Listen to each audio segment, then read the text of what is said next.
Suddenly disappeared. Okay. And we were seeing who's here. Sitarani is here. And Bernd and Ramona are here. And Prema Sarovara and Tirtharaj and Rasadari Hari and Gauranataraj. And Padma Manjari and Shravana Ramaniya and Martina and Mahimamai and Mandali and Pavla Radovchich. Who is Pavla Radovchich?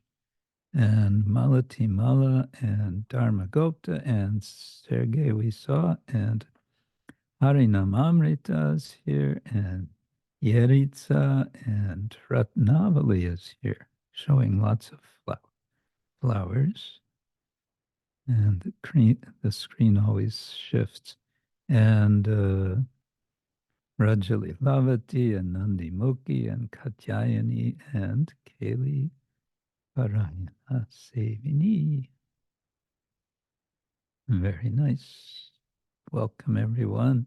Om Jnana Timirandasya Jnananjana Shalakaya Chakshulun Militam Yena Tasmai Shri Gurave Namaha Shri Chaitanya Manobishtam Stapitam Yena Bhutale Swayam Rupa Kadamahyam Dadati Svapadantikam Vandeham Shri Guru Shri Yutta Parakamalam Shri Gurun Vaishnavangscha Shri Rupam Sagrajatam Sahagana Raghunatam Vitang Tang Sajivam Sadvaitam Savadutam Parijana Sahitam Krishna Chaitanya Devam Shri Radha Krishna Padan Sahagana Lalita Shri Vishakhan Vitangscha Nama Om Vishnu Padaya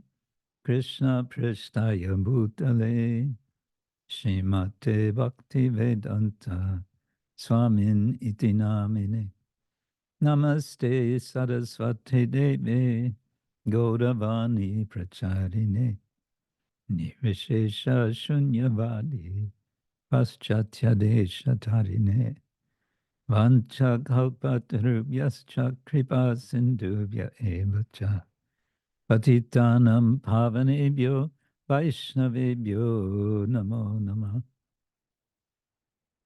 Hey Krishna Karuna Sindhu Dinabandho Jagatpate Gopesha Gopika Kanta Radha Kanta Namostute Tapta Kanchana Gaurangi Radhe Vrindavaneshwari Rishabhanu Sute Devi Pranamami Hari Priye Jai Shri Krishna Chaitanya Prabhu Nityananda Shri Advaita Gadadhar Shivasadi Gaura Bhaktavinda Hare Krishna Krishna Krishna Hare Hare Hare Rama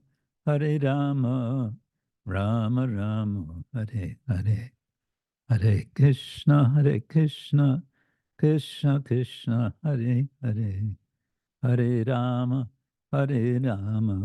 Rama Rama Hare Hare.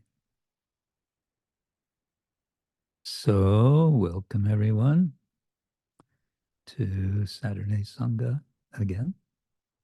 And we can proceed with our song of the week from Srila Narottama Dasa Thakura, whose appearance day it is today. Yeah, so special. Certainly an appropriate date to be hearing and reading and singing his song. And we can, of course, speak about him. We have the book here. And then we'll see what happens after that.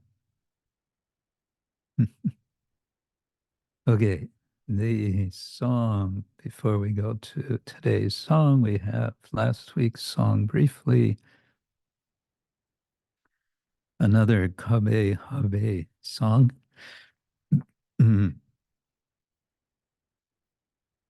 When overwhelmed with bliss, will I directly serve the lotus feet of the divine couple? O Lord Hari, when will I attain this? Maybe I should mention, we have been informed that today is not so many translators. Yeah, we have the beautiful Espanol language. I guess Manibanda, are you doing? Or yes? Okay. And but our German and Russian and what else? Languages, Croatian are not there. If anyone wants to volunteer for any of those languages, you're welcome.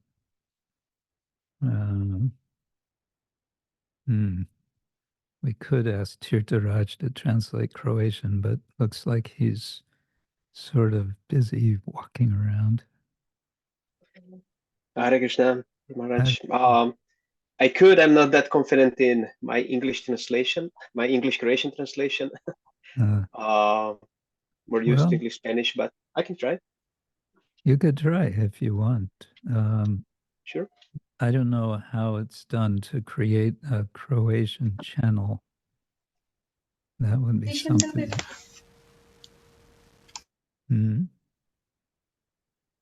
That would be something for Dharmagupta to do, I guess. Yeah, easy to create a Croatian translation. But also a question, do we have someone for German maybe as well?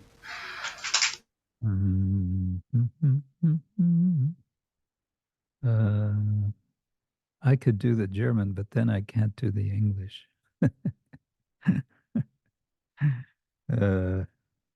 Yeah. We need to figure out these things.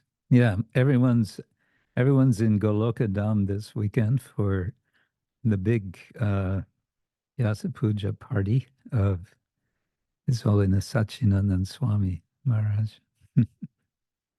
So therefore, we don't have German translation. What to do? Okay. Well, I think I have to just proceed. And we go back to our song. Let's see. Yeah. I thought from last week's song, the second verse is interesting. Brahmara hoya shadarahibo chorone Shri Charana Amrita Shada Koribo Ashvadane. When will I become a bumblebee, staying continually at the lotus feet of the divine couple and continually drinking the honey of their lotus feet?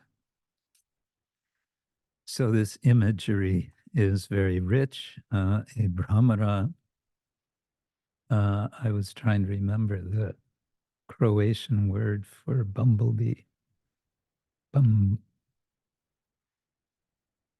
It's a nice similar word. Bumbar Guru Maharaj. Bumbara. Yes, thank you. Bumbara. Yeah, so he's Narottama Dasa Thakura is saying, I want to be a bumblebee, not just any bumblebee, bumbara, but one that can stay at the feet of the Lord, of Radha Krishna's lotus feet. When does he want to do this? Sada, always. He wants to be there all the time. And why would he want to do that? Well, Sri Charanamrita Sada Koribo Asvadane, so that he can constantly taste or relish asvadana, the amrita, the nectar of their feet. And I'm reminded of the Brahmana Gita in the Srimad Bhagavatam, Canto 10, I think it's chapter 47, in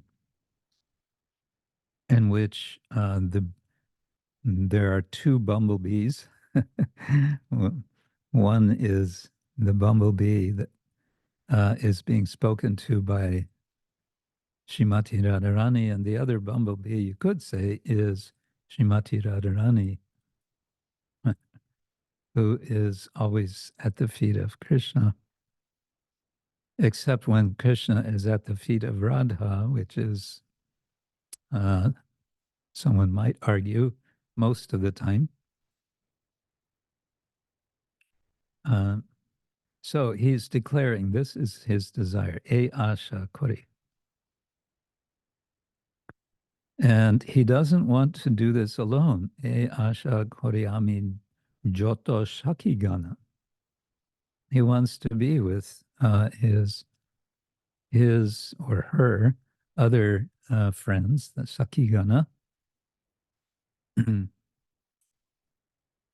And he's recognizing that this is only possible by the kripa of the Lord. Toma der kripai hoy. Vanchita Purana.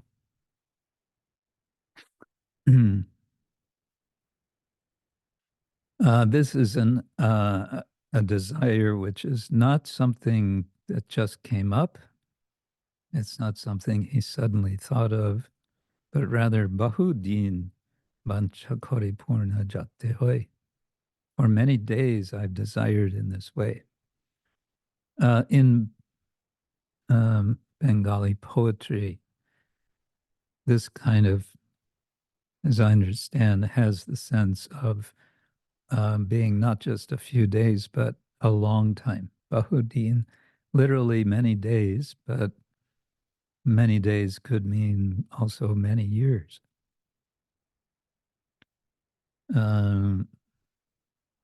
So now he's appealing, because I've been desiring this for a long time. Sabe, mili, tuyā, koroho, shodoi. Please be merciful and fulfill my desire.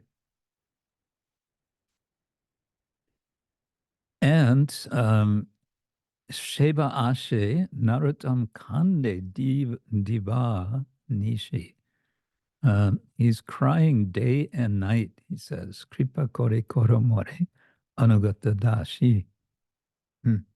So it seems like a quite serious desire. When you really want something, you might cry for it, but if you really, really want something, you may be crying more constantly for it.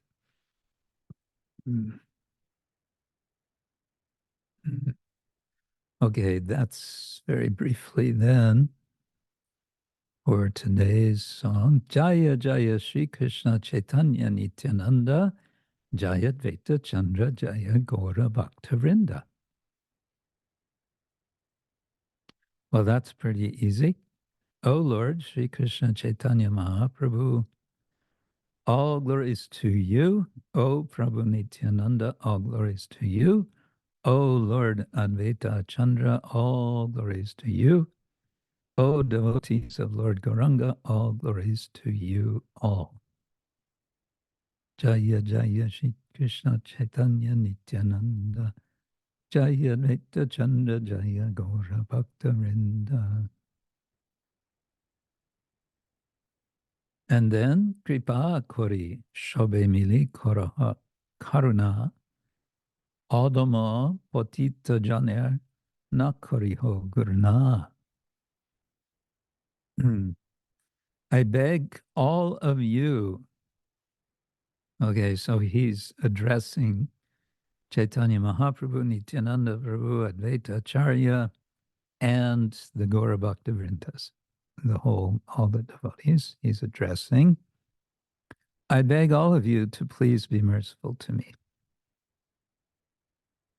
Kripa kori shobai, mili koroho karuna, be merciful. Please do not despise or reject this most fallen person who is approaching you all. Adhama means lowly or fallen, or patita means fallen. So adhama means without position, something like that. Na koriho grina, I guess means to despise or to reject. And it sounds like a Sanskrit word, so we could look this one up. Grina.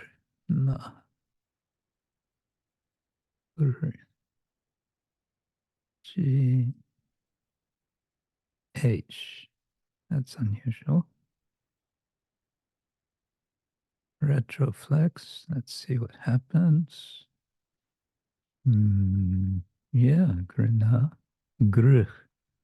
Whoops. Grina.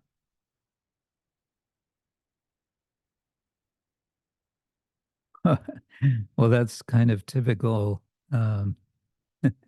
typical Sanskrit. You'll find one definition, and then the next definition will be the exact opposite of what the first definition is. Here we have a few definitions. One is heat, ardor, or sunshine. Then a warm feeling toward others, compassion or tenderness. But then the next one is aversion or contempt. That's when it's in the locative case or with the locative case. And it can also mean horror or disgust. So the idea here would be, don't be horrified or disgusted with me.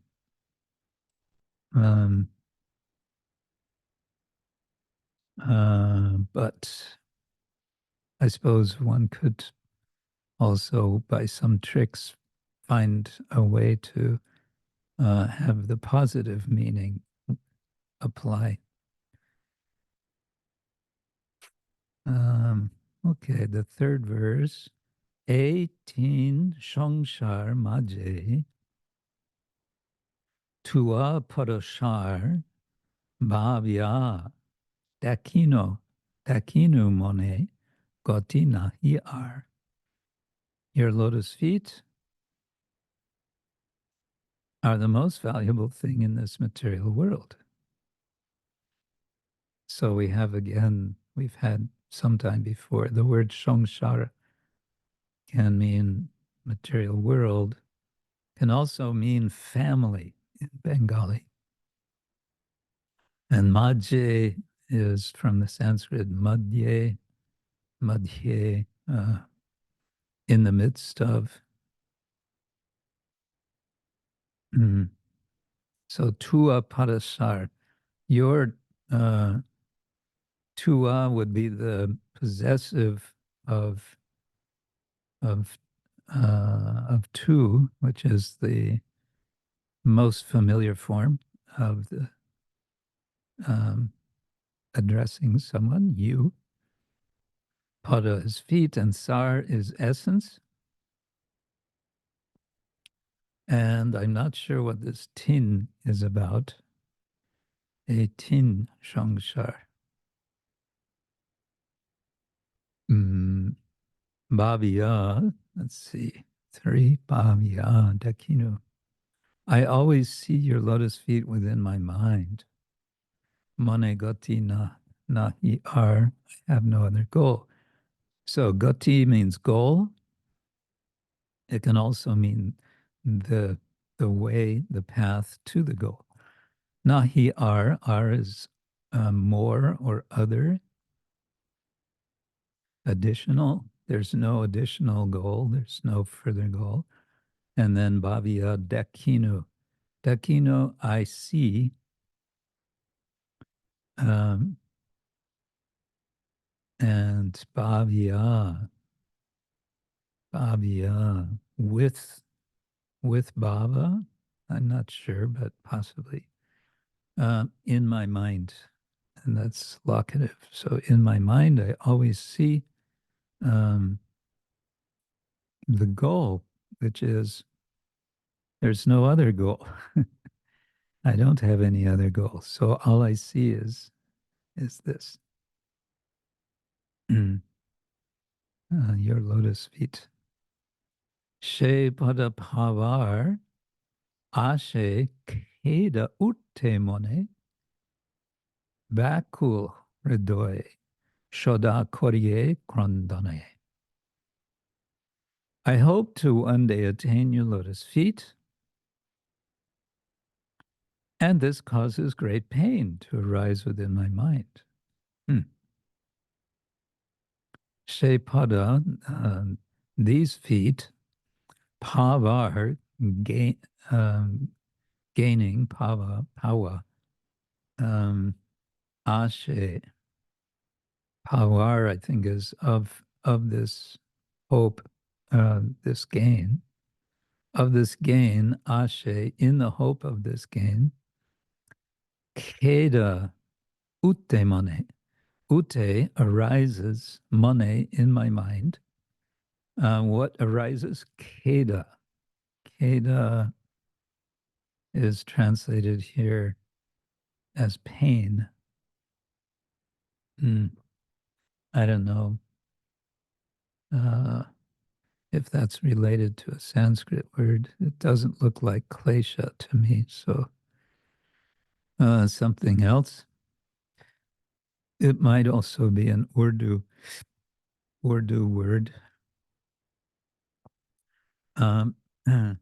Bakul hridoy, I constantly cry my heart, full of suffering.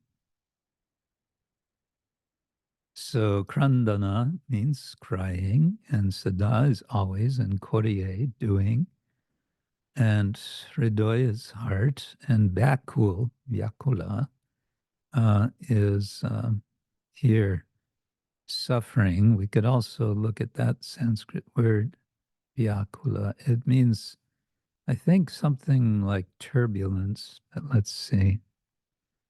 Vyakula.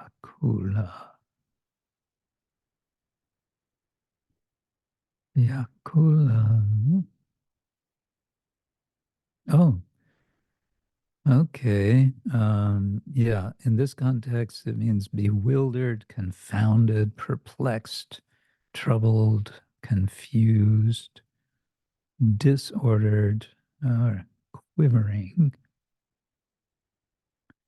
And we could also, or agitated, Prabhupada uses it. Let's see. This particular Sanskrit dictionary called sanskritdictionary.com is, I find, very nice because it includes entries from a few different dictionaries, mainly Monier Williams, but also Apte and MacDonald. And it also includes from the Vedabase, Srila Prabhupada. So here, let's have a look just for fun if this will take us. Yes.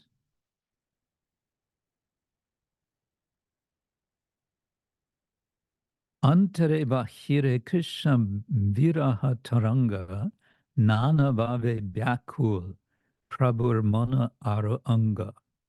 Sri Chaitanya Mahaprabhu always felt waves of separation from Krishna, externally and internally. His mind and body were agitated by various spiritual transformations. That's Antya-lila Chaitanya Charitamrita, chapter 9, verse number 5. But there are several more references from Srila Prabhupada. from, yeah, they're all from Caitanya Charitamrita, except, whoops, what's that?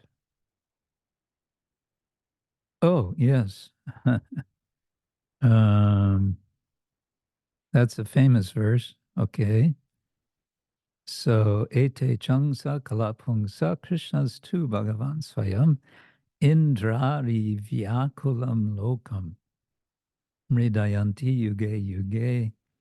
All of the above mentioned incarnations are either plenary portions or portions of the plenary portions of the Lord. But Lord Sri Krishna is the original personality of Godhead. So that's the first half of the verse.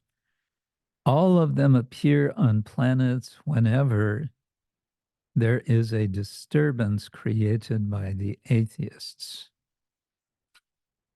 Okay, so here the word, so vyakulam here is translated as disturbed. Indra Ari Vyakulam Lokam. The Lord incarnates to protect the theists. Mridayanti, he gives protection. Right, back to our song.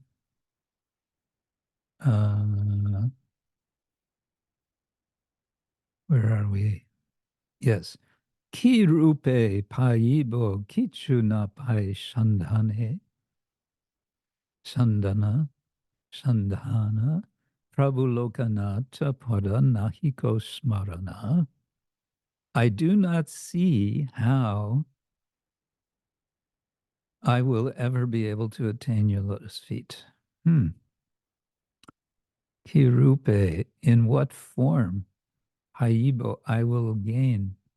Kichuna Pai Sandan. Sandan, I don't know if that's, it looks quite Sanskritic, but let's see what we have. Sandan.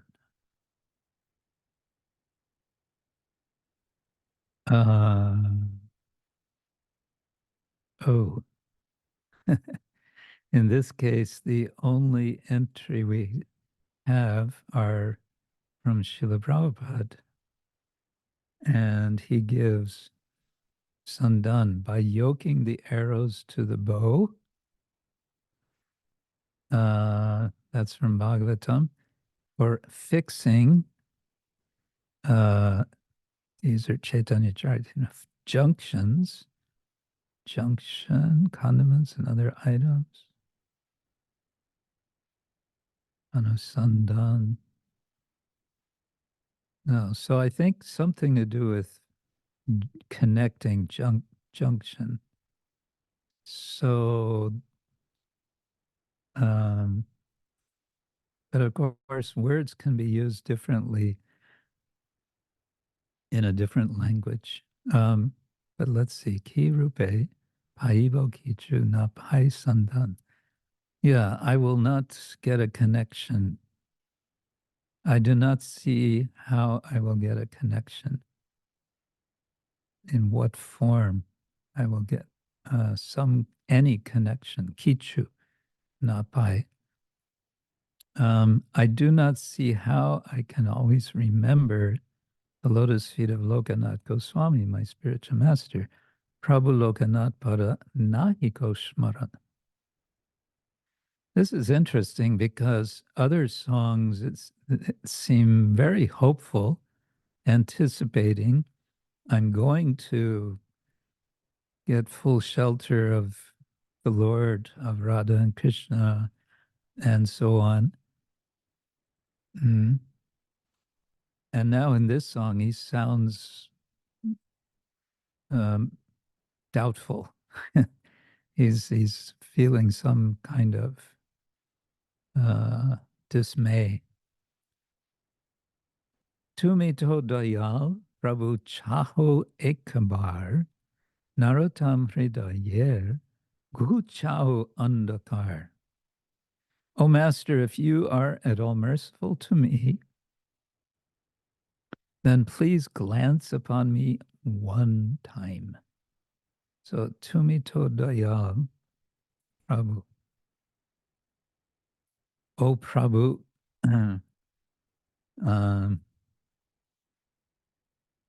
you, O Lord, to is in Bengali, it's a kind of word of emphasis. It's, as I understand, it's kind of like the word doch in German. Mach doch so.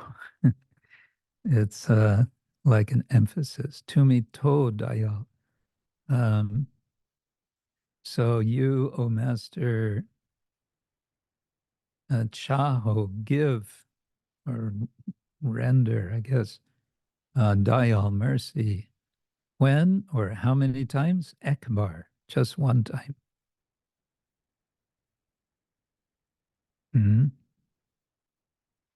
Narottam Hridaya Guchau Andakar. Please dispel the darkness in Narottama Dasa's heart. So Guchau, and it's in this sort of respectful imperative form. I mean, it's imperative form, but it's obviously, in this context, respectful request. Please dispel, get rid of, throw it away. Andakar, the darkness. Which darkness? The darkness of the heart, hridayera. Hridayera. Narottam hridayera, andakar. Guchau. Yeah. So that's an interesting mood he's expressing. All right, let's now let's see if we can make some music, and let's switch to musicians on. Okay.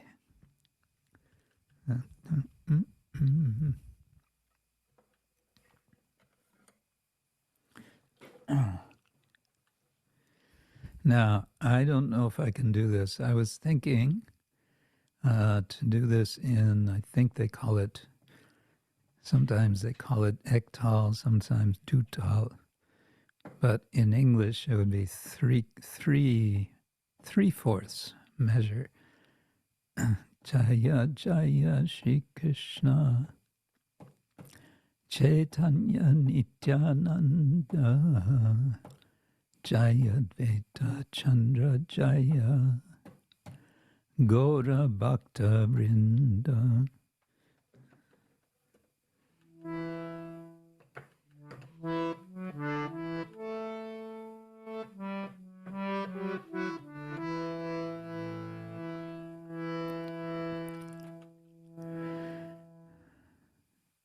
Jaya, Jaya, Shri Krishna,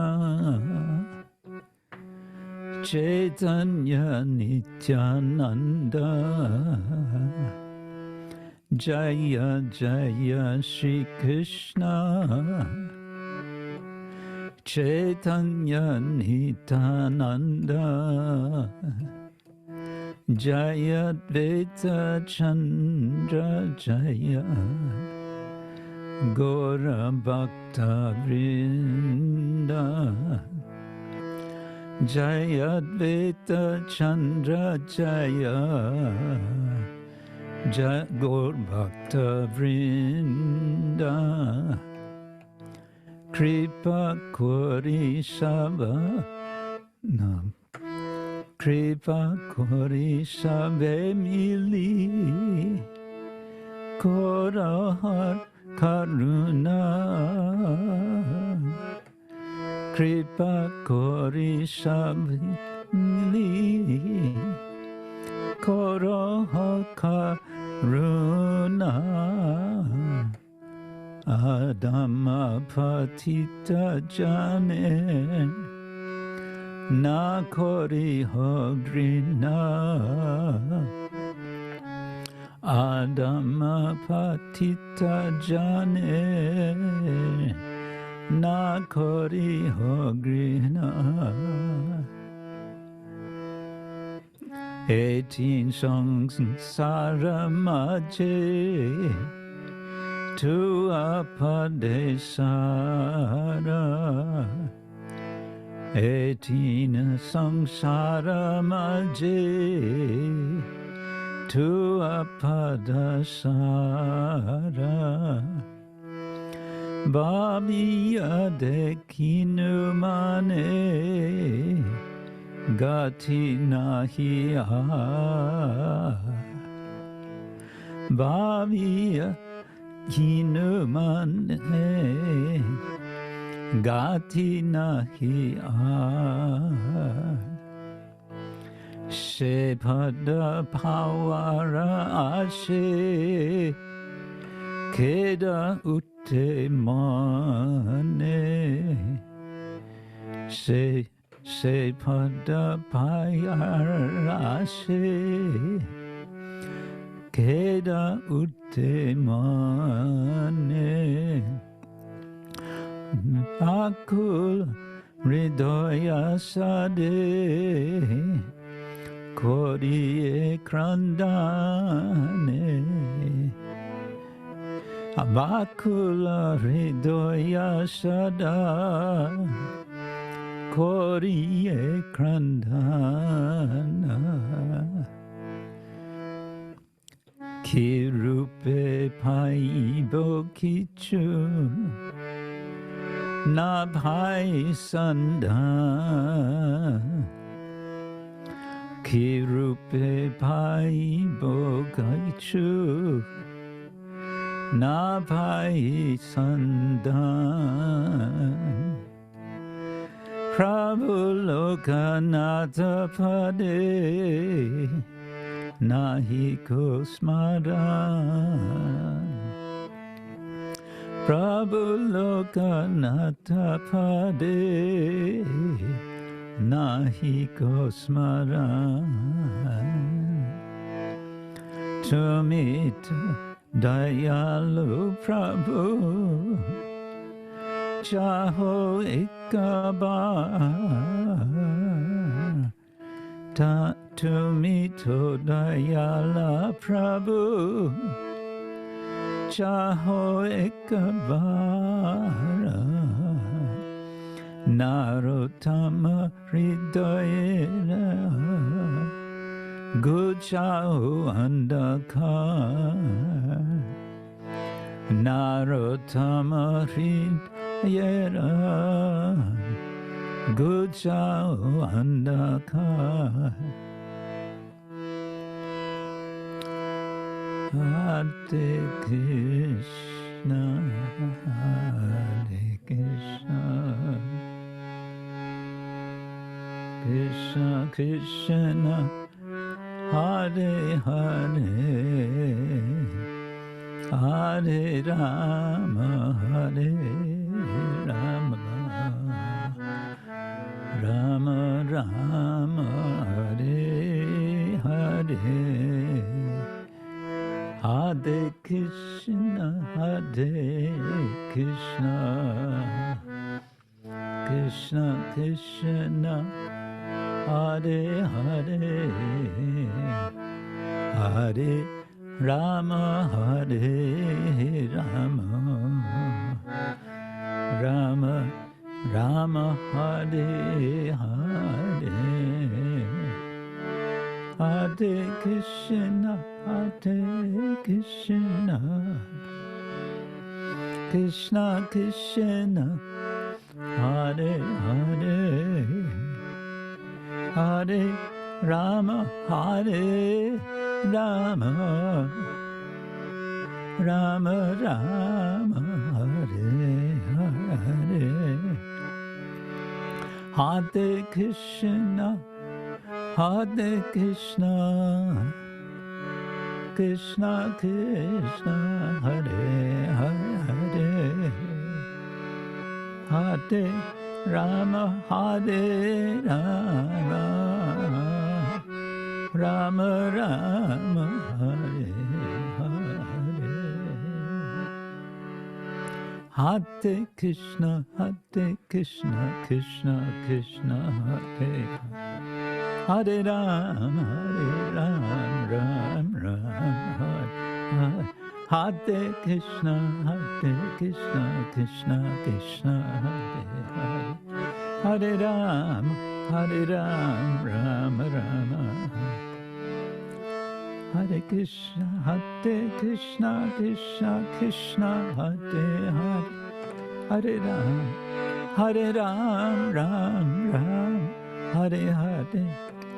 Krishna, Krishna Krishna, Hare Hare, Hare Ram, Ram Ram.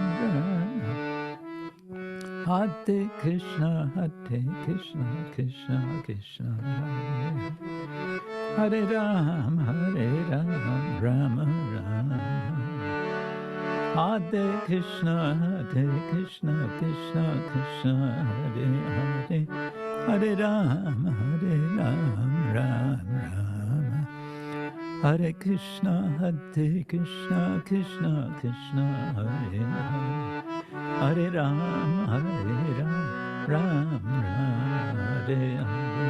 Hare Krishna, Krishna Krishna, Hare Hare, Hare Rama,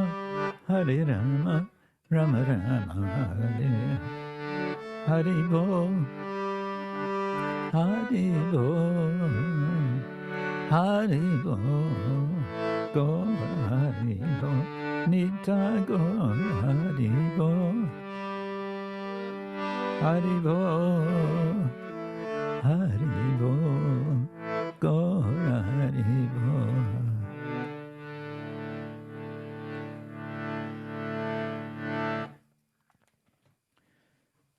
So, yeah, as I mentioned, this song seems to have a somewhat different mood than the others in a way. Of course, it's all of these songs are very much requesting and appealing, addressing the Lord, appealing to the Lord. This one, whoops, what happened? Oh, I just lost the song. Okay, it's over here. This song,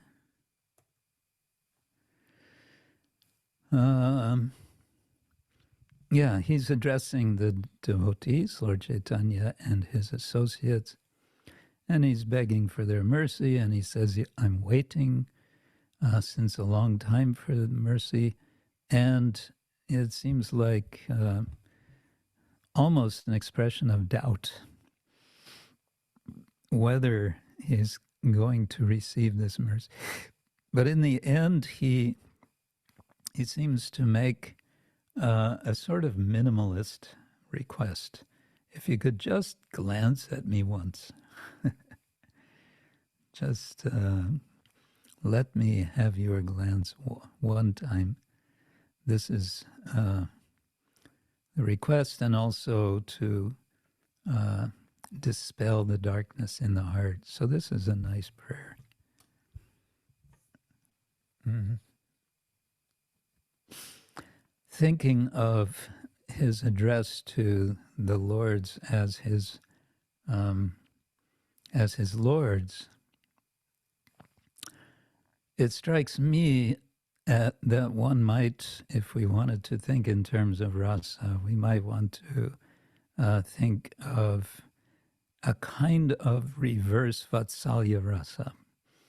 We usually think of Vatsalya as the feelings that the parents, especially mother, it seems, has for the child, the helpless, dependent child. But it apparently can also apply in the other direction. The child's feeling for the parents. And that seems to be a little bit emphasized in this song.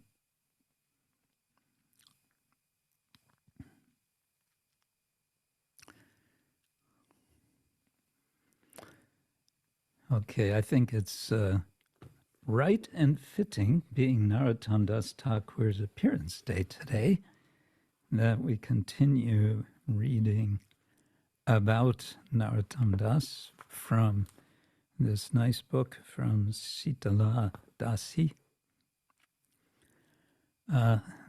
So we read last time about the appearance of the personality of the Padma River and how she receives Mahaprabhu's love. This is all happening before Narottam appears, in anticipation for his appearing.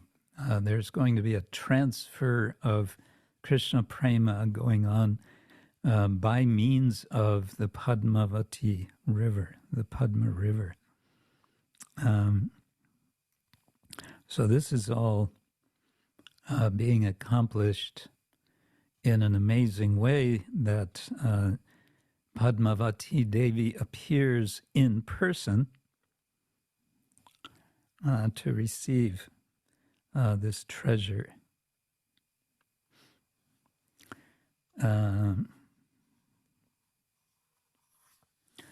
And she's wondering, how am I going to recognize this person when he comes? And Mahaprabhu says, don't worry, you will recognize him. Why? Because your waters, when he enters into your waters, your waters are going to be agitated. They will rise up. And so it will become obvious. So she receives this gift, and then she disappears.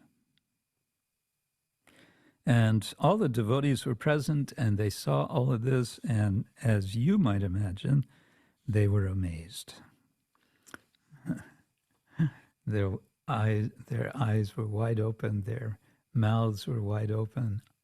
How is this possible? What did we just see? Well, whatever they saw, the news spreads. They want to tell everybody about it. And, of course, everyone would like to see this Narottam. Now we have a verse. This is from the Narottam Prabhu Ashtaka, verse number 2. Sankirtananandaja mandahasya dantadyutidyotita dinmukaya sveda shudara snapitaya tasmai namo nama Srila Narottamaya. I repeatedly offer my respectful obeisances, namo namaha, to Srila Narottama Dasa Thakura, Srila Narottamaya, whose face is bathed in perspiration. Shveda Ashu Dara, and torrents of tears, which is here somewhere, Danta Yuti Jyotita Din Mukaya Shveda. Well, Ashu, of course, is tears. Due to the bliss of chanting the holy name, Sankirtan Ananda Ja, so born from the Ananda of Sankirtan, his gladdening smile, mandahasya, and shining teeth, danta dyuti, dyotita din mukaya, illuminate all directions.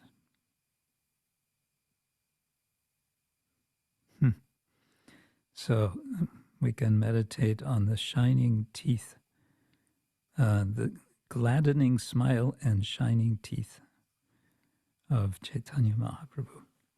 Okay, this begins chapter 2. Do you want to hear the beginning of chapter 2? Birth and youth. Since it's Narottama Dasa Thakura's appearance day, this seems appropriate. All right. So this is happening in Keturi Gram, which is in present-day Bangladesh. Sometimes Bangladesh has been called East Bengal. The people in Bangladesh, of course, all speak Bengali as they do in West Bengal. And Bangladesh is, I believe it's counted as one of the most densely populated countries in the world. It's not a very big country, but it has, what was the number? Something like 100 million people. But the curious thing I found when I traveled there is you could be traveling by train and you would just see open fields and green areas of trees and not see people, at least not many people. But behind those trees, there could be a village, and the village could have, 5,000 or 10,000 people. And of course, Dhaka is a very concentrated population. So, King Krishnananda Datta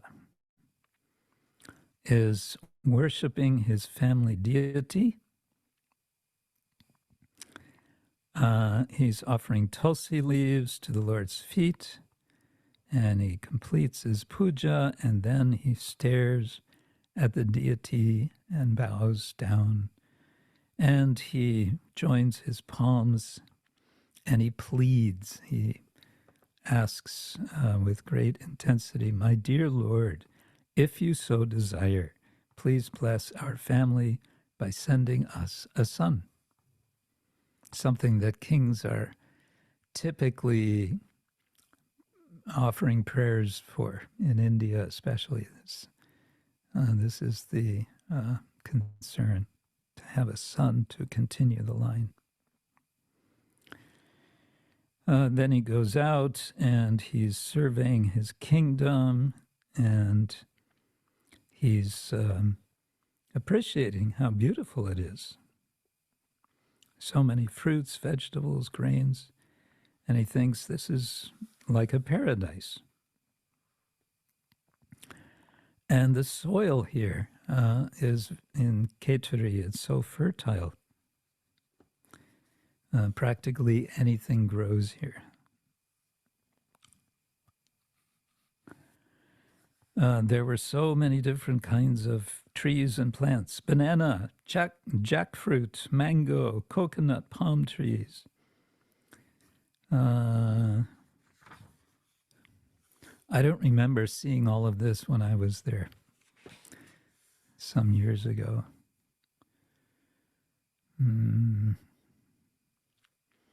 And so he's feeling very blessed that he's the ruler of this opulence.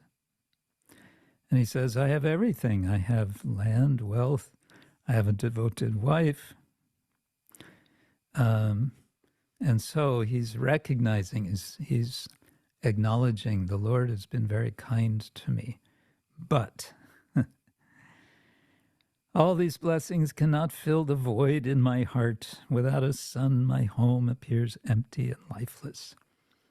This echoes what we've been listening the last few days of this story of the appearance of Lord Ram as Dasharatha is feeling similarly before Ram and his brothers appear.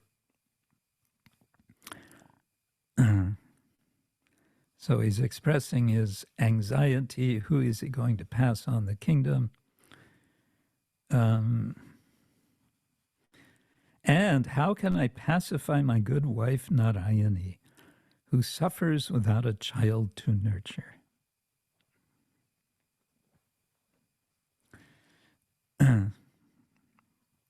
Apparently he was somewhat older at this time. He's saying, I shouldn't be thinking like this. I'm getting older. but what to do?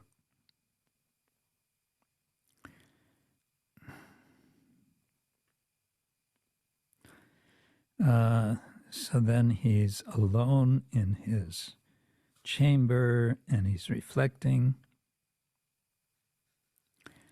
Then suddenly a loud voice interrupted his thoughts, and it echoed in the room.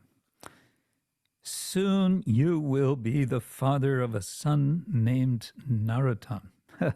Not only that you will have a son, but this is what his name is going to be. This boy will shower the earth with love of God. So Krishnananda is stunned. He's wondering who has spoken this. He's looking around. He's hoping to hear more from this voice, whatever it is, but nothing more comes.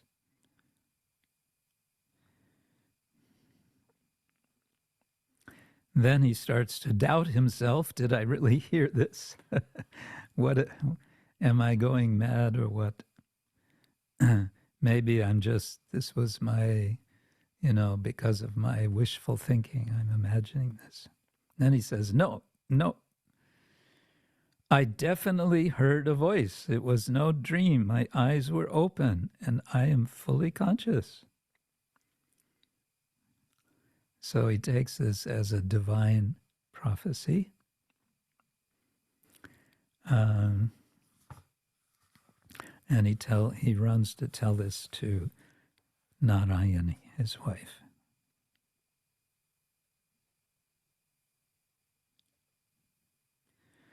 And then Narayani, some days later, has a dream. And in her dream, she says that a person came from your body and entered my body. So this must be another omen that we will have a son.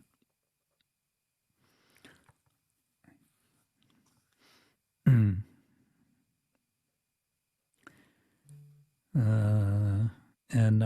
Krishnananda says, well, okay, let's hope for the best, but let's not, expect unnecessarily.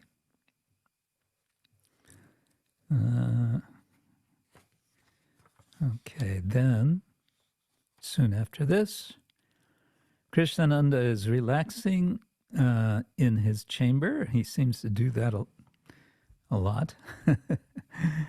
Relaxing in his chamber. An astrologer comes unexpectedly. And he welcomes him and receives him nicely. And then he says, please tell us something about the future. And the Brahmin is happy to do so. First, he makes several complicated calculations silently. They didn't have computers at that time, so presumably this all happened in his mind. King and queen waited anxiously. Suddenly, the astrologer gasped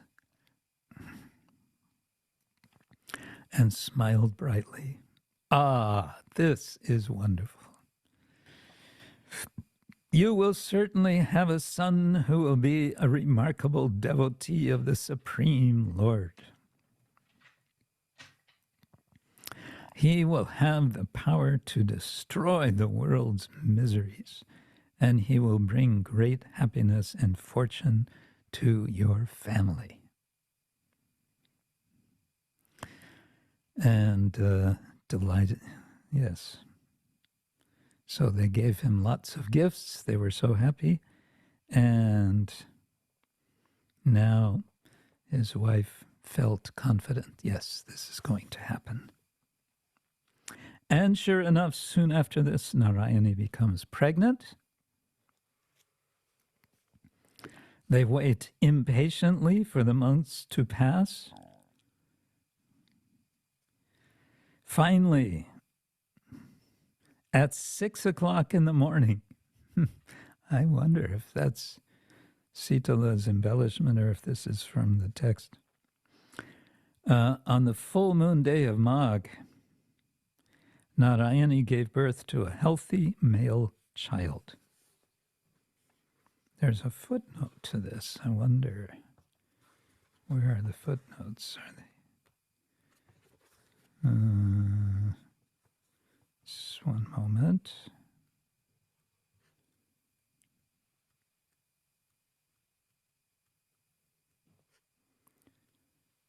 I don't see any footnotes.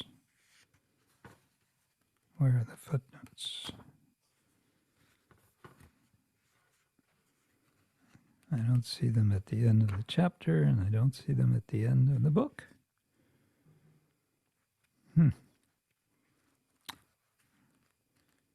That's interesting. I guess they got spaced out.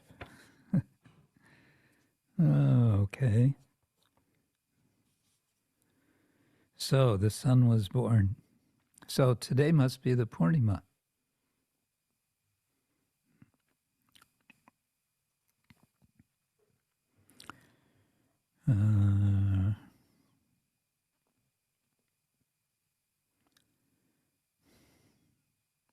There were musicians waiting in the palace courtyard for the birth announcements. Village Brahmins loudly chanted auspicious Vedic hymns. News spread quickly.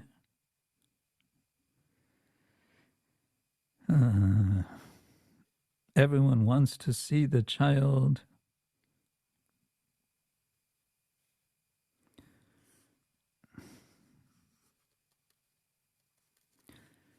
And then some resplendent figures enter the room of Narayani. Resplendent figures, glowing with molten gold, another with a creamy white complexion, with blue garments. Who could that possibly be?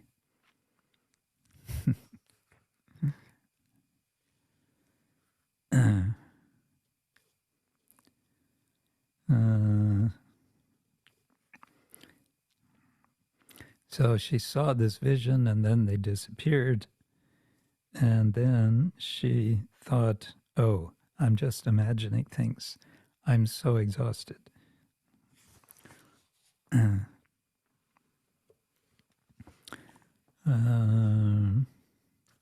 Feeling herself the most fortunate. Yeah, she felt herself the most fortunate woman in the universe. And her heart overflowed with happiness and contentment. So then happened, Krishna Ananda Raja made an 8-day celebration.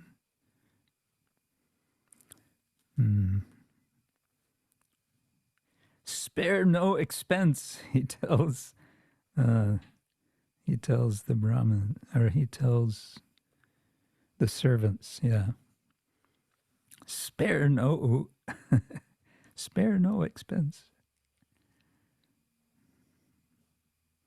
He calls the pundits to do the child's astrological chart.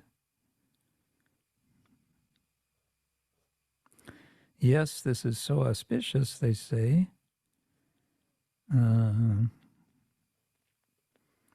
And he'll have all good qualities, be extremely religious. He will bring great fortune to everyone in this region. I'm reminded of the story of the appearance of Gautama Buddha, where the astrologer predicts that either he will become a great king or he will renounce the kingdom and become a great savior of the world. And when his father hears that, he becomes very anxious. He doesn't want his son to leave, But of course, that's what happens. Eventually, he does leave.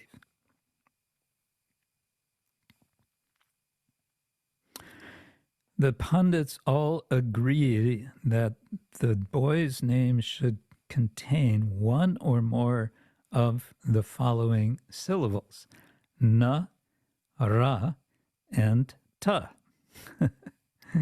We think Narottama would be a most suitable name because Nara means man and Uttama means topmost.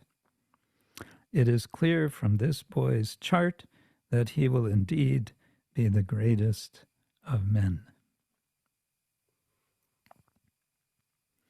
And of course, Krishnananda remembers this was the name that he heard from the invisible voice before the child appeared. So then he asks more from the astrologers, and they give some more details. Oh, but one of them warned. Majjumadara, I must caution you that there is one thing to watch out for. Be careful when you take your son to the river. It could be dangerous for him there.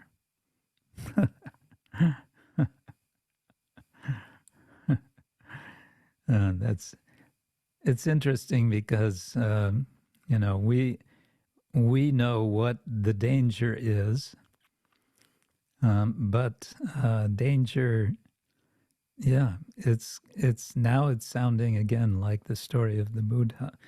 Raja Krishnananda shivered at the thought of any possible danger to his son,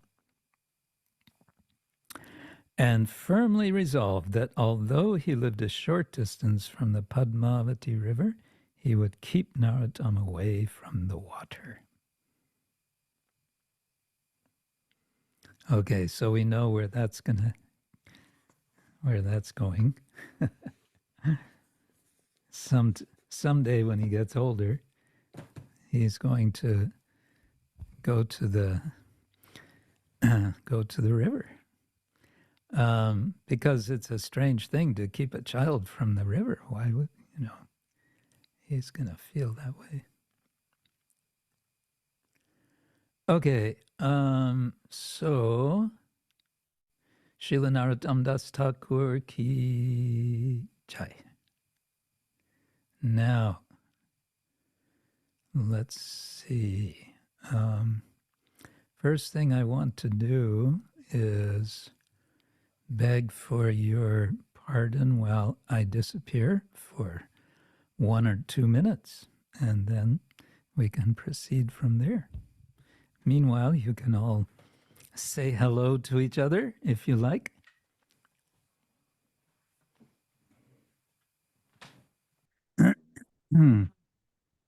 So,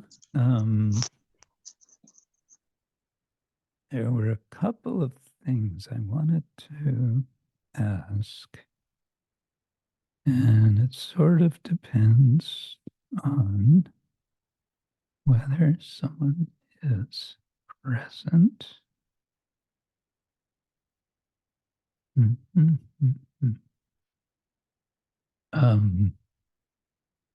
Yeah. Well, one thing was, Anissa.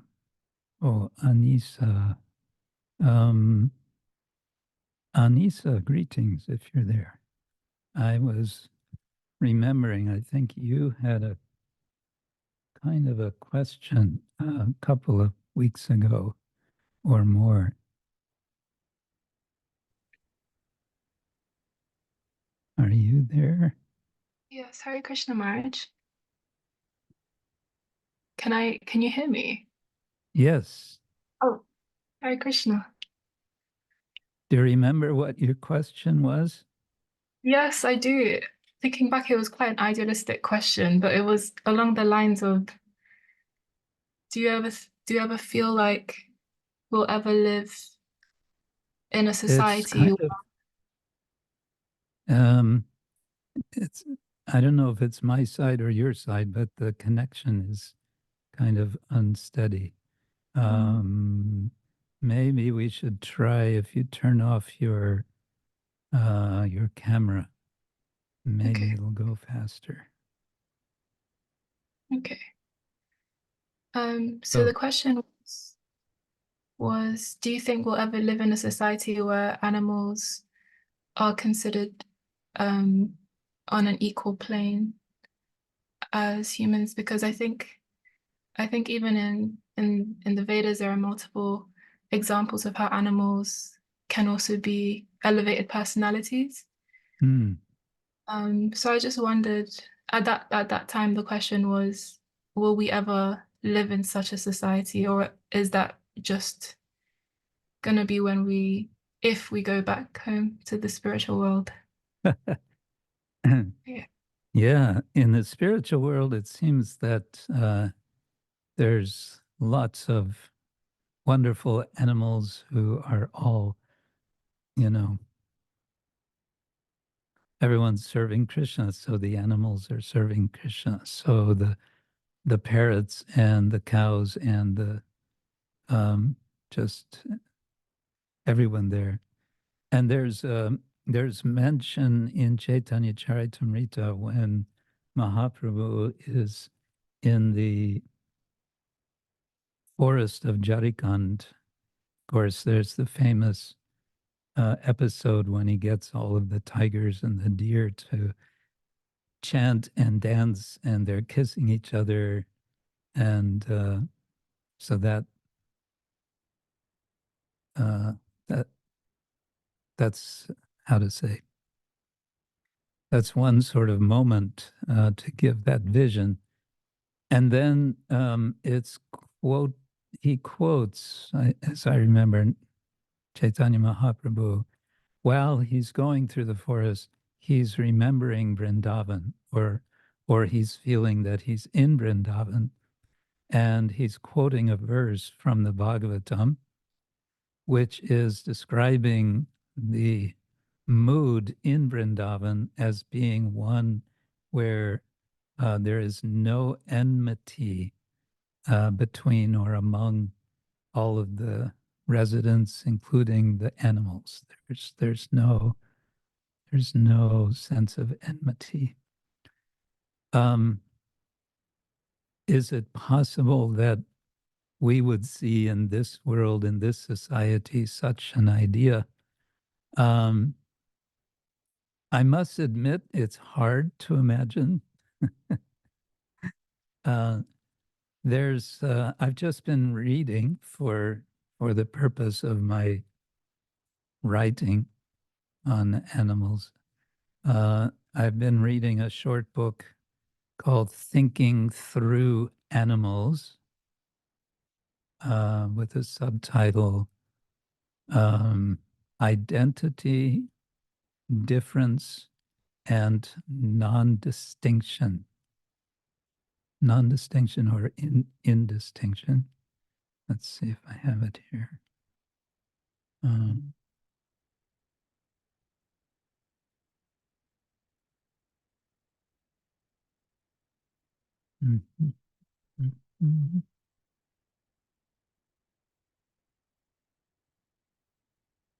Indistinction, yeah.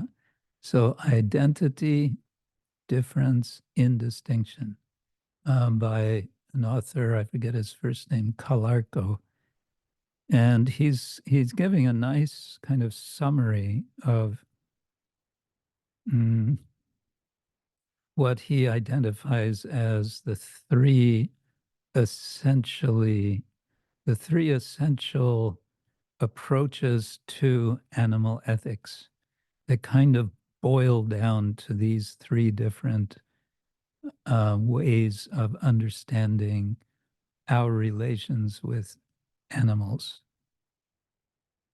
And the first one is identity. And what that means is it's a sense that indeed we are not different from animals, but the basis of that reasoning, of that thinking, is neo-Darwinian evolution theory. In other words, we are a branch of animals, and all the animals have developed over have evolved over so many years.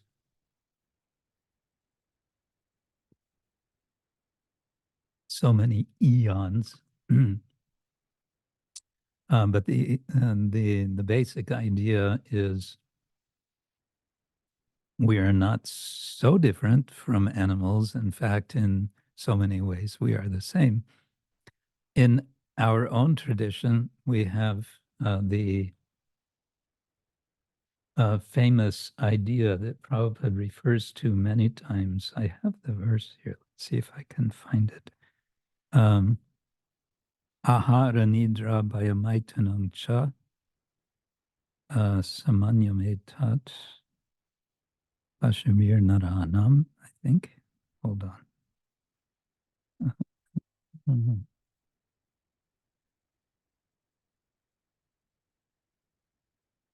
I found it.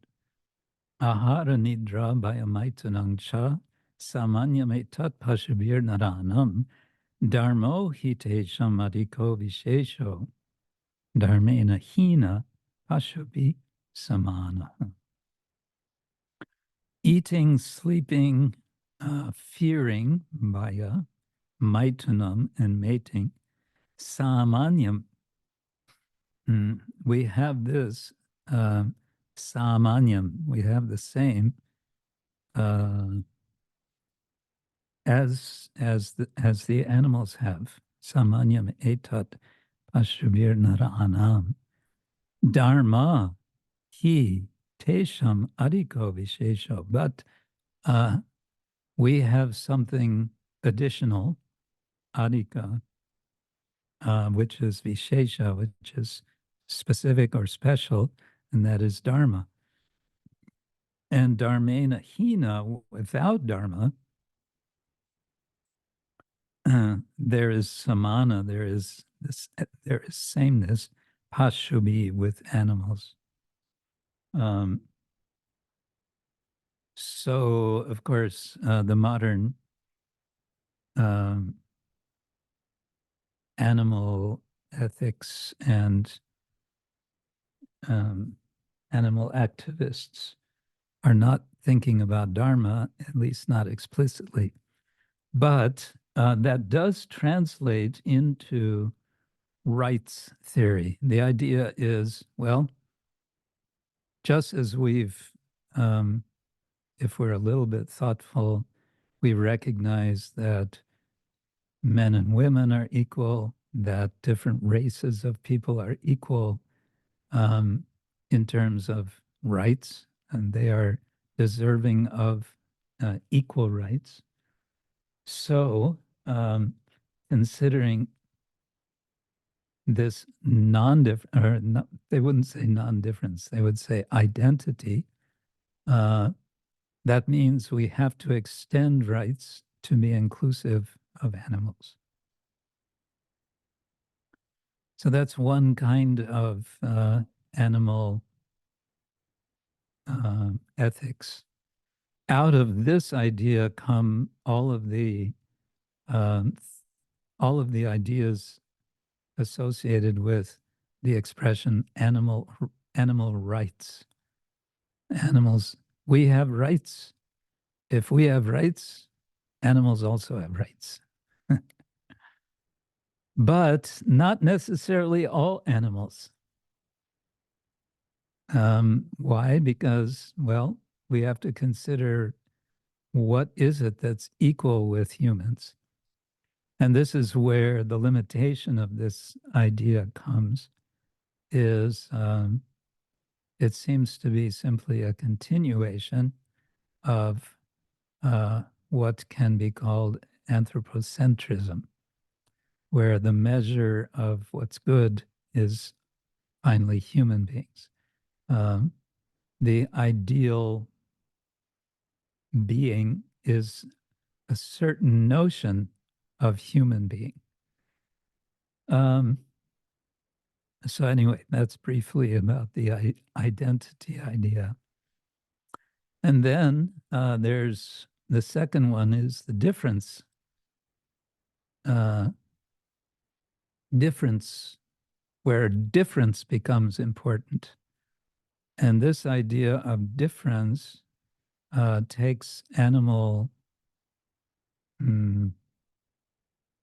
ethics in a sort of different direction. The main source or sources of difference theory is what's called continental philosophy. So there's a distinction has been made the last, I don't know, several decades or 100 years between analytical philosophy and continental philosophy.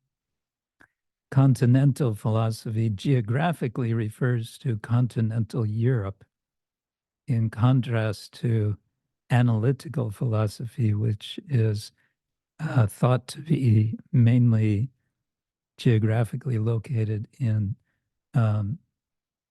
Great Britain. Continental philosophy, especially French, has a different approach to philosophy altogether, and you could say it's from the continental philosophers that we get notions of what's called postmodern thought, and along with that, certain techniques for analyzing texts and ideas, especially the idea of deconstruction. We can deconstruct a text to expose the hidden power structures which are lurking in the texts. But in relation to animals, the subject has come up that how do we understand our relation with animals? Are we different? Are we the same?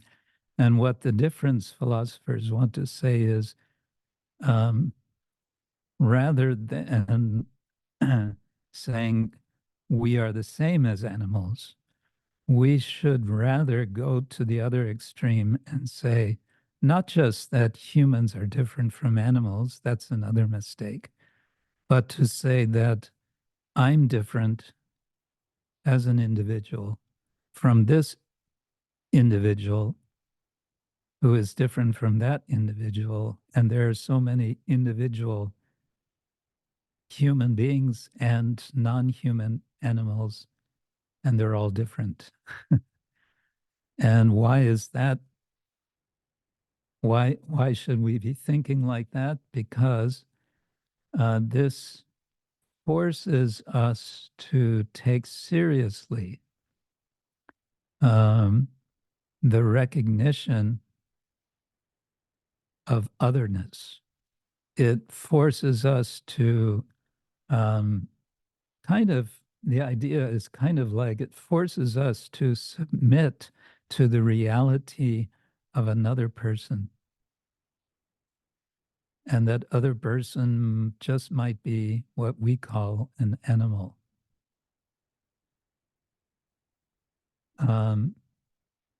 So this is interesting, and it's has interesting implications,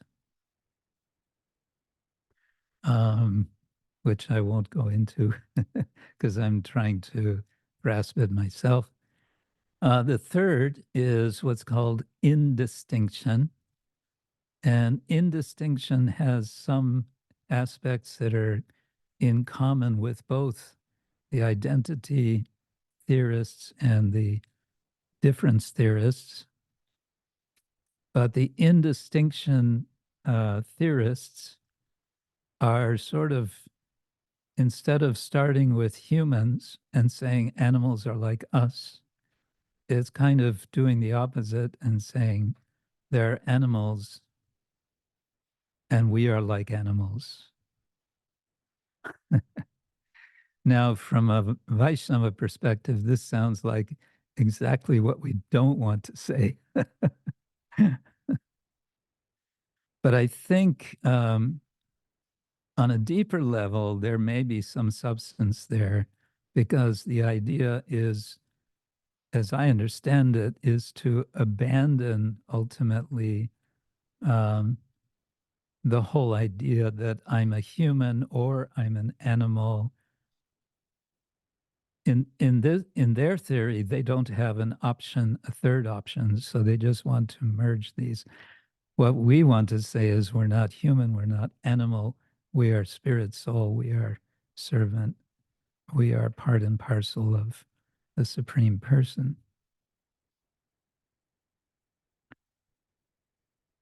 So, yeah, that's kind of, in very short, what I've just been reading about, and which I have yet to digest more thoroughly. I might have something I could read from this.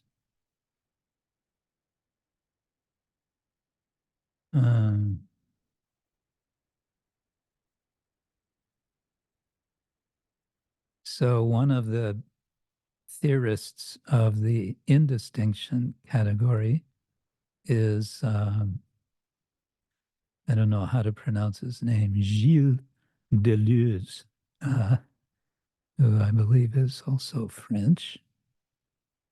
And he talks about becoming animal. Okay, let me read a couple of sentences. Deleuze asserts that becoming animal, and he's putting a hyphen, becoming animal, does not consist in simply imitating animals or in trying somehow to jump across species boundaries. But instead, okay, this is going to get difficult, but instead it involves inhabiting zones of indistinction where traditional binary distinctions between human beings and animals break down.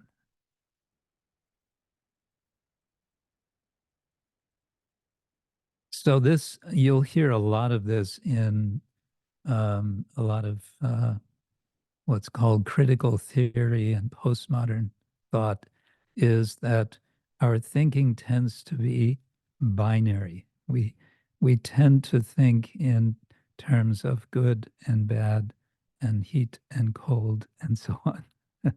Dualities, we would say. So they're also trying to address here another duality, and that is human versus animal. And Deleuze is saying we want to, so to say, get into a space, a way of being, a way of thinking and being, where these distinctions of human and animal, where they disappear. So how would that work in practice? That's, of course, an interesting question.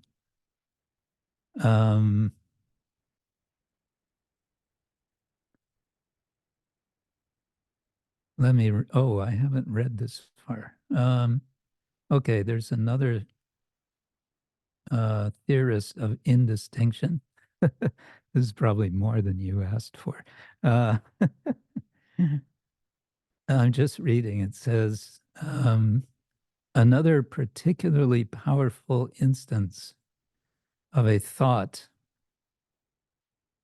of human-animal indistinction is provided by Val Plumwood in her essay, Being Prey. The word prey here is P-R-E-Y, which means being a victim to some being that eats you. And she's describing, I'll try to summarize here. She's describing how she experienced once being attacked by a crocodile while she was out kayaking. And she describes her desperate attempts at escape.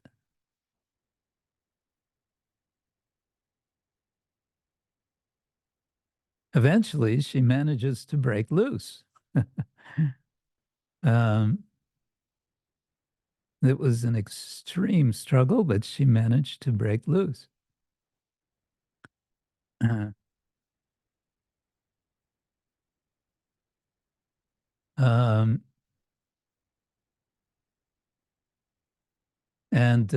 The author here, Calargo, says, you would think after an experience like that, she might, be changing her attitude to animals because she was already an environmental philosopher. But he says the attack actually allowed her to deepen her ideas about responsibility and also rethink the place of human beings alongside animals and the rest of the natural world.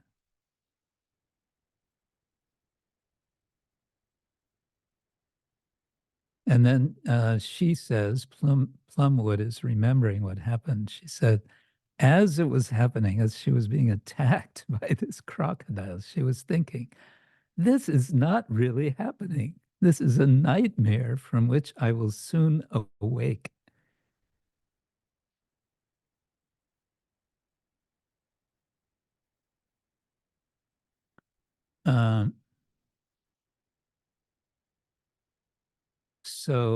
And then the analysis, he goes back to talking about Deleuze. With him, part of inhabiting the subject position, that is the position in opposition to objects. So there's me, the subject, there's someone else or something else is the object. Part of this, thinking I'm the subject, is to think oneself and other human beings to be on the side of being fundamentally inedible. We can't be eaten.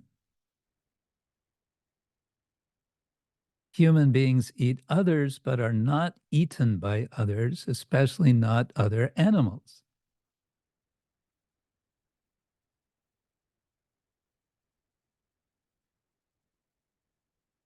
And then Plumfield, again, she's fighting with this crocodile. And as this is going on, she suddenly feels what she calls a, quote, shocking reduction, unquote, away from her privileged subject position to a shared zone of coexistence with other edible beings.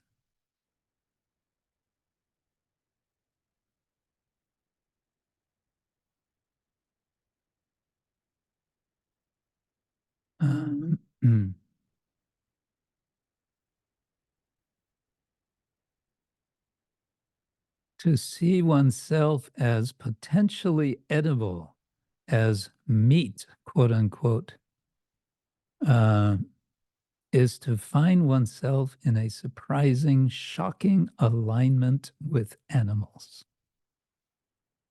And to affirm and to live within the space of that alignment is ultimately to refuse the dominant culture's way of creating a sharp split between human and animal.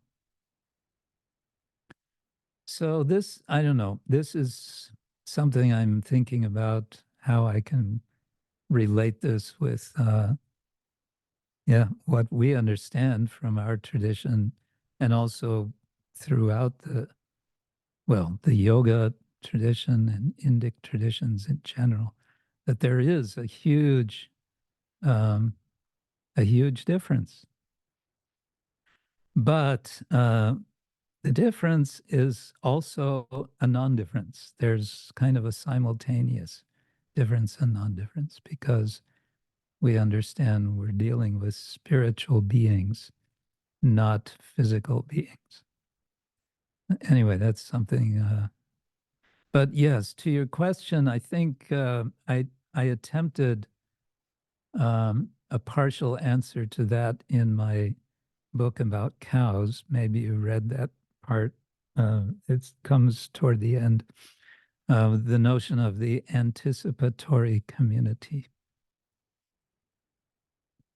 To anticipate what could be expanded to prevail worldwide, we create communities in which we live the ideal that we are pursuing.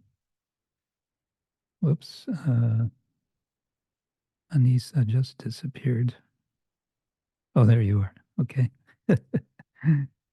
So, does that help? Yes, Maharaj, that really, really helped. I loved your emphasis on like the aspect of the otherness and you know, of us being forced to recognize the otherness, and I think that links with like the concept of darshan. Oh, ultimately, as you were speaking, I was just thinking about like darshan and how ultimately it would be nice to, you know, actually enter that state where I'm just attentively serving the Lord, and perhaps well, I'm just speculating now, but that's probably where I see the parallel between interesting. Well, you mentioned darshan, and just back to the French philosophers for a moment. One of the big names some of you may have already heard in French continental postmodern philosophy is Jacques Derrida. And there's a famous passage in one of his essays, or maybe it's constituting the essay, where he tells of an experience he had. He's just taken a shower and he's in his bathroom, and his cat is also in the bathroom. I think it's a Siamese cat. And he said, he says that the cat is looking at him, and he, Derrida, at that moment is naked, and he's just completely struck by this strange reality of this other being, this cat, kind of staring at him, and he's kind of overwhelmed by this difference, and recognizing whatever this cat sees is, in any case, very different from whatever I see. There's also a famous article called, by an anthropologist, Thomas Nagel, called "What Is It Like to Be a Bat?"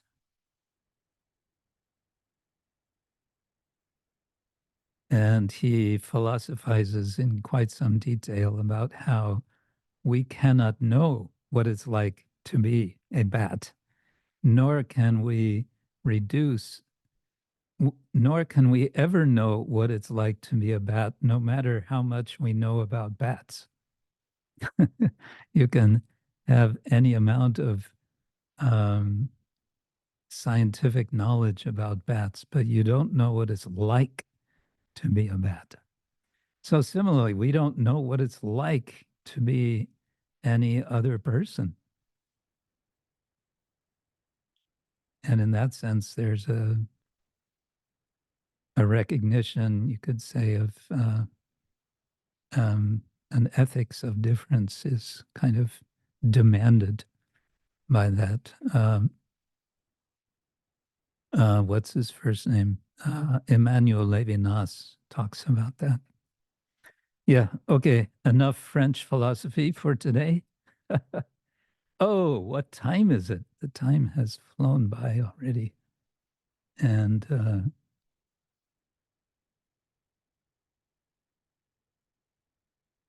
Krishnaragini tells us, being early in the morning may not have been the Purnima moment yet. Although the day is Purnima, this may be one explanation. And Rasadati, I think we have two astrologers speaking to each other. But the fifth day is Panchami Titi. If 6 a.m., it is sunrise approximate. So the Titi is Purnima or Panchami, depends on the version. And Krishna Ragini says, right, if the second version speaks about the fifth day, then it is Panchami. Okay, so I guess there's different versions.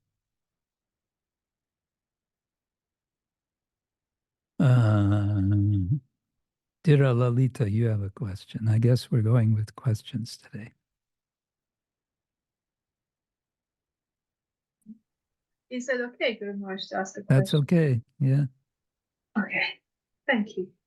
Well, Guru Maharaj, you mentioned when you were reading Srila Narottama Dasa Thakura's song today that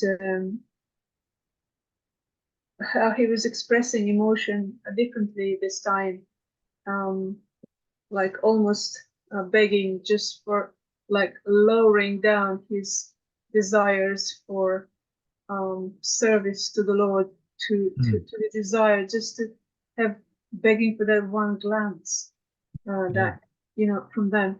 So in all the bhajans of our acharyas and great personalities, they express many different emotions, and then we can also feel them when we read the translations or when we ponder into the bhajan. So and the bhakti is all about emotions.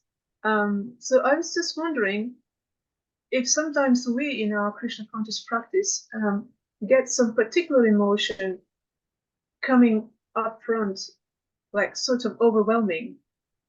So how much should I pay attention to that emotion, or whether I can disclose one? I mean, it's really private, but we're all family, so emotions come and go. I just wanted to say, like, often I get a strong feeling that I'm in my Krishna consciousness. Whenever I try to, like, reciprocate with the mercy I'm getting from you, from Shastra, from other devotees, from Krishna, from all the Krishna consciousness practice, it's sort of overwhelming. And I would like to give more, but somehow I just see myself as a taker. I'm just like taking all the time, you know. I just feel like a taker, and then in my ability to give back something, it's just like almost not there, even if I try with my body or my mind or some other emotions I like to give. But I'm still sort of, that feeling sometimes comes and goes, but it's usually like I'm a taker. So how much I pay attention to that, or how do I expand? How can I become a giver instead of a taker? I mean, or at least have that feeling. Well, I think it's a good feeling to have, because it's a feeling of, I want to give. And I guess the prayer could be, please show me how I can give. I want to give. Here I am. I'm ready. I'm receiving so much. I'm grateful. Now show me how I can give, so that I'm not a so that I'm not just a taker.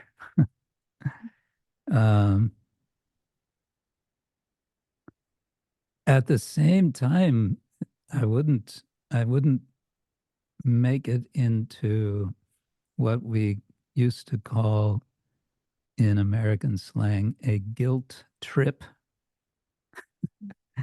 You know, feeling guilty. Oh, I'm so bad. I'm so evil because I'm always taking.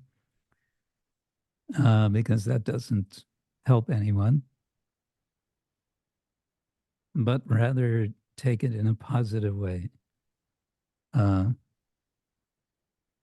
you could think of it in that way that, like Caitanya Mahaprabhu, we understand from Krishna Das Kaviraj, together with the Panchatattva, what do? They plunder the storehouse of love of God.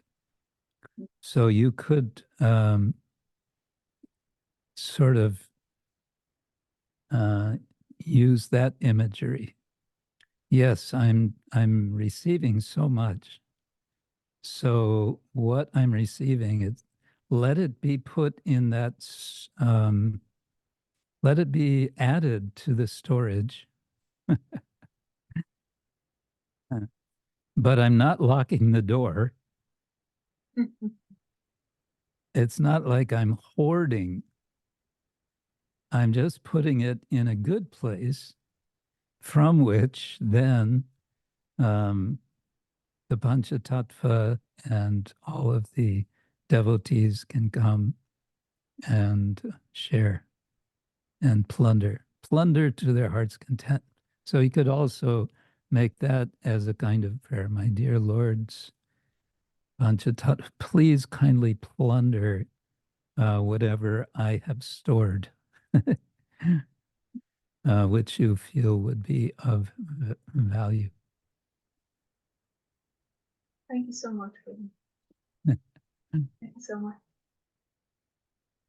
Vrindaranya Gopal has shared with us on the chat. Let me move this down. From Canto 3, Chapter 29, Text 28, living entities are superior to inanimate objects, O Blessed Mother, and among them, living entities who display life symptoms are better. Animals with developed consciousness are better than them, and better still are those who have developed sense perception. And then there's a purport. Let's see if I can skim through this.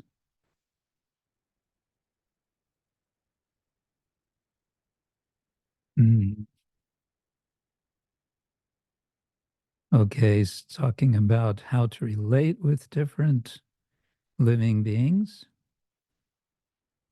For example, a tiger is a living entity, part and parcel of the Supreme Personality of Godhead, and the Supreme Lord is living in the heart of the tiger as Supersoul. But does this mean that we have to treat the tiger in a friendly manner?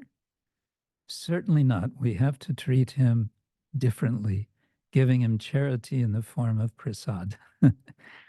The many saintly persons in the jungles do not treat the tigers in a friendly way, but they supply prasad foodstuffs to them.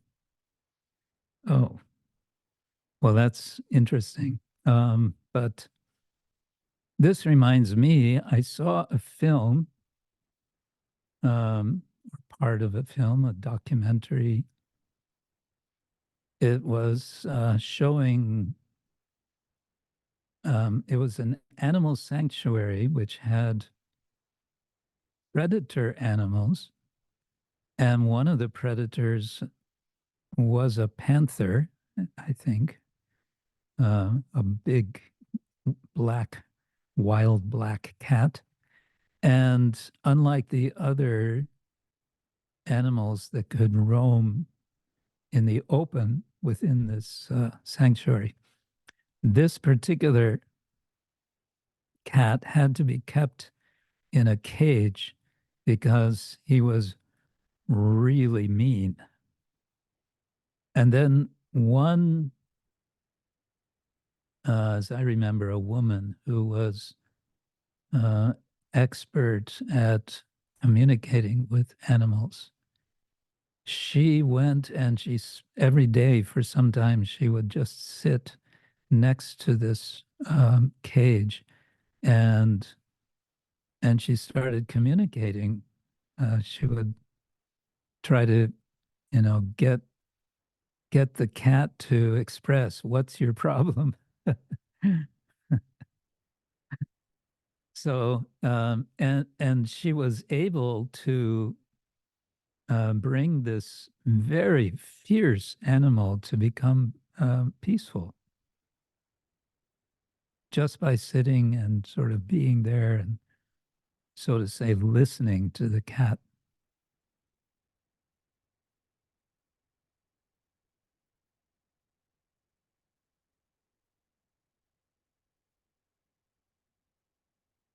Yeah, according to Vedic system, a dog is not allowed to enter the house because of their uncleanliness.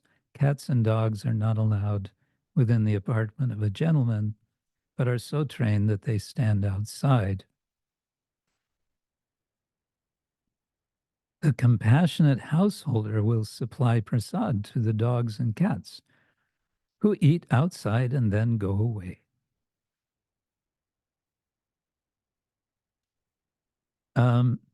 Well, here I'm thinking about, again, Caitanya Charitamrita, the story of Shivananda Sena's dog, where the dog disappears and shows up in Puri, and Mahaprabhu is meeting the dog and feeding the dog coconut pulp and saying, chant Hare Krishna. And then he disappears.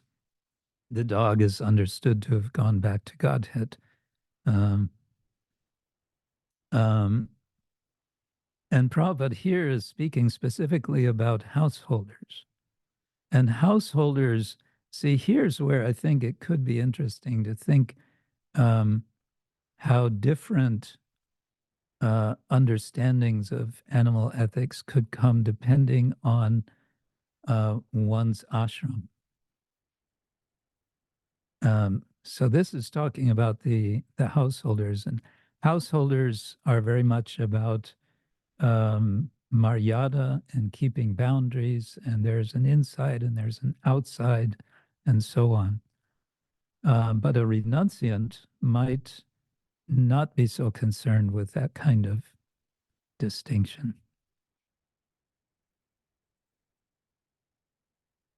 And Madhyana Leela is giving us a link to something, whatever it is.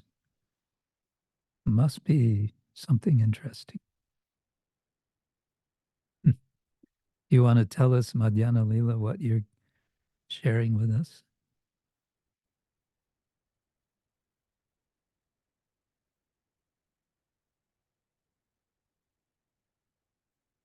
Oh, you found the story about the black leopard. Ah, yes, because that's something you sent to me. I remember now. Thank you. Okay.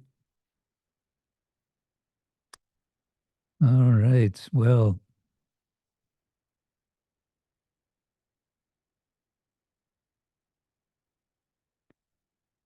what else today?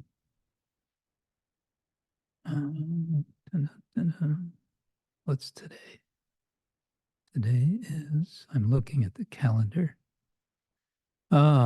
Next week is going to be already the month of March. And that's March 2nd. And should be possible that we have Sanga.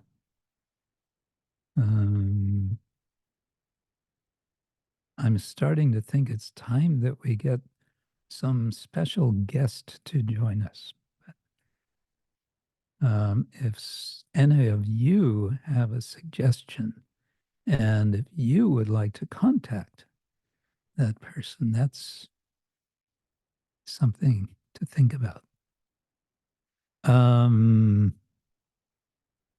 other than that, oh yes, there was one more thing, Rasadari Hari.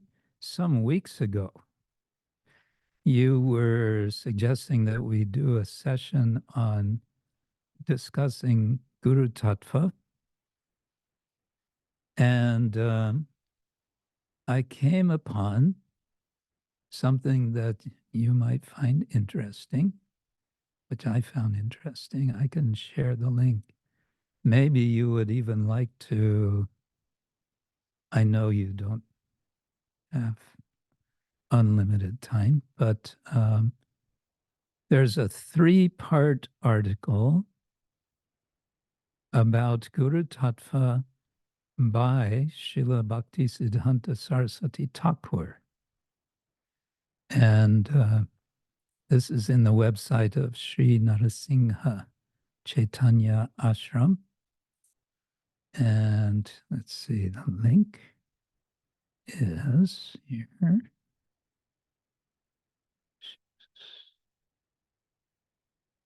Whoops.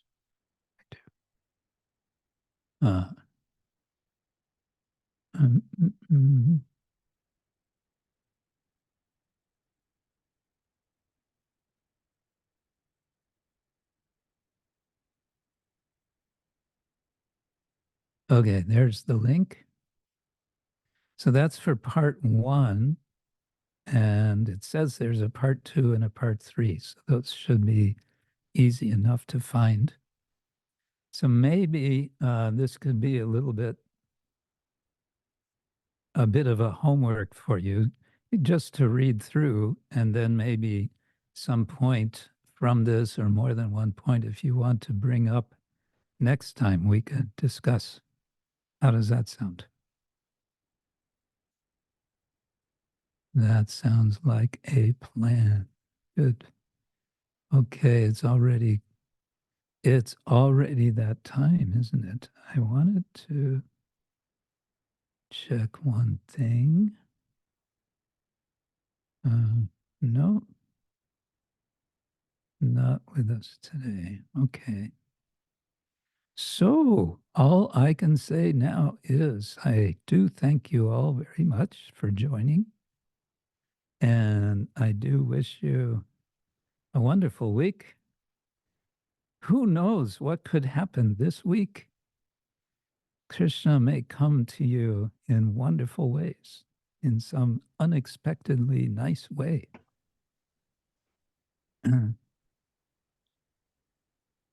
Don't think Krishna cannot surprise you. So, thank you all. Srila Prabhupada ki jai, Ananta Koti Vaishnava Vrinda ki jai. Jai Gaur Premanande.